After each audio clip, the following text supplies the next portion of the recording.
Red fort దగ్గర, red fort metro gate number 1 దగ్గర I-20 bomb blast జరిగింది. అందులో డాక్టర్ ఉమర్ నబీ అనే ఒక వ్యక్తి ఉన్నట్టుగా కూడా ఇప్పుడు కన్ఫామ్ కూడా అయిపోయింది. ఎందుకంటే మొన్నటి వరకు అతనా కాదా అనుకుంటున్నారు, బట్ DNA టెస్ట్ చేశారు.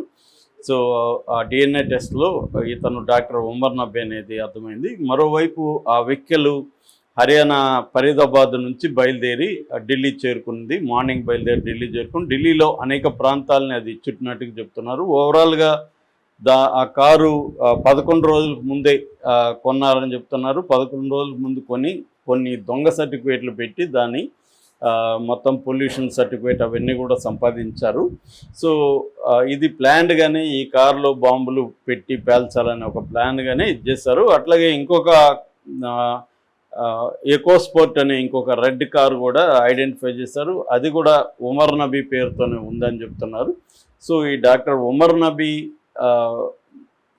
ఎందుకు ఒక ప్యానిక్కి గురయ్యాడని చెప్తున్నారు. ఎందుకంటే అతని సహచర డాక్టర్లంతా డాక్టర్ ముజమ్మల్ కావచ్చు, డాక్టర్ కావచ్చు, సో వీళ్ళందరూ అరెస్ట్ అయ్యేసరికి ఇతను ప్యానిక్కి గురైపోయి మనం కూడా అరెస్ట్ అయిపోతామేమో, దాని బదులు మనం చనిపోయి ఇండియన్స్ని చంపేద్దామన్న ఒక ప్లాన్తో అతను వచ్చినట్టుగా తెలుస్తుంది. అట్లాగే రామ్లీలా మైదాన్ దగ్గర ఒక మసీదులో దాదాపు 3 గంటల పాటు అతను పార్క్ చేసి ఉన్నట్టుగా తెలుస్తుంది. అక్కడి నుంచి అతను రెడ్ ఫోర్ట్ వైపు సాయంత్రం 6:52 రెడ్ ఫోర్ట్ వైపు రావడం, ఆ ట్రాఫిక్ రద్దీగా మెల్లగా మూవ్ అవుతున్న టైంలో అతను డెటినేటర్తో అమ్మోనియం నైట్రేట్ని యాక్టివేట్ చేయడం వల్ల అది పేలిపోయినట్టుగా ఇప్పటివరకు సమాచారం అందింది.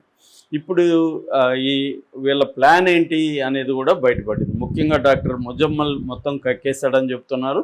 So doctor Muzammil confession report కూడా లీక్ అయింది. అందులో ఏముందంటే వీళ్ళ ప్లాన్ ఏంటంటే మొత్తం ఇండియాలో 200 ప్లేసుల్లో మేజర్ సిటీస్ అండ్ టౌన్స్లో 200 ప్లేసులు, గుళ్ళు, తర్వాత మాల్స్, రద్దీ ప్రదేశాలు, మార్కెట్, ఇలాంటి ప్రదేశాల్లో బాంబులు పెట్టి ఒకేసారి పేల్చేయాలి, మల్టిపుల్గా పేల్చాలనేది వాళ్ళ ప్లాన్ అని చెప్తున్నారు. ముఖ్యంగా డిసెంబర్ 6వ తేదీ వాళ్ళు టార్గెట్ పెట్టుకున్నారు. ఫస్ట్ ఏమో దీపావళికి అనుకున్నారు. దీపావళికి కరెక్ట్గా వాళ్ళ ప్లానింగ్ కుదరలేదు.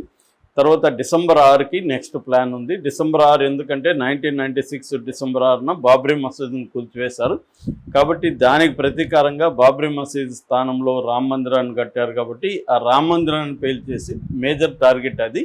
దాంతోపాటు 200 ప్లేసుల్లో కూడా అనేక టెంపుల్స్ని, హిందూ ధార్మిక సంస్థల్ని పేల్చాలనేది ప్రధాన అజెండాగా పెట్టుకున్నట్టుగా చెప్తున్నారు. దీనికి సంబంధించి 2 టెలిగ్రామ్ గ్రూప్స్లో వాళ్ళు టర్కీలో ఉండే ఈ జేఈఎం జైషే మొహమ్మద్ తీవ్రవాదులతో, హ్యాండ్లర్స్తో వీళ్ళు టచ్లో ఉన్నట్టుగా చెప్తున్నారు. ఫర్జాందాన్ ఈ దారుల్ ఉలూమ్ అనే ఒక గ్రూపు, అట్లాగే ఉమర్ బిన్ ఖతబ్ అనే ఇంకొక టెలిగ్రామ్ గ్రూపు. ఈ 2 గ్రూపుల్లో ఒక ముస్లిం మత పెద్ద ఇమాం ఇర్ఫాన్ అహ్మద్ అగాష్ అనే ఒక అతను, ఉమర్ నబీ, వీళ్ళిద్దరూ టచ్లో ఉన్నట్టుగా చెప్తున్నారు. సో అందుకని ఈ మధ్యనే ఈ డాక్టర్ ముజమ్మల్ కూడా అల్ ఫలాహ్ యూనివర్సిటీలో జాయిన్ అయ్యాడు. తర్వాత ఇంకొక డాక్టర్ అదిల్ సహరాన్పూర్లో జాయిన్ అయ్యాడు. అట్లాగే షాహిద్ డాక్టర్ ఆమె లక్నోలో నుంచి ఫరీదాబాద్లో ఆమె కూడా కార్యకలాపం మొదలుపెట్టింది.